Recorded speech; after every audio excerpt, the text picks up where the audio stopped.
samtang nagatanaw ko sa mga balita,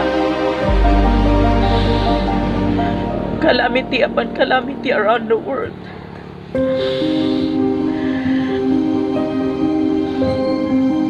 I ask God, mga igsoon, kung unsay angay natong buhaton.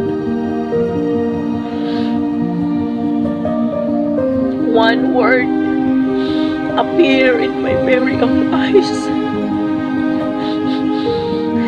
The word says, repent, for I am coming very soon.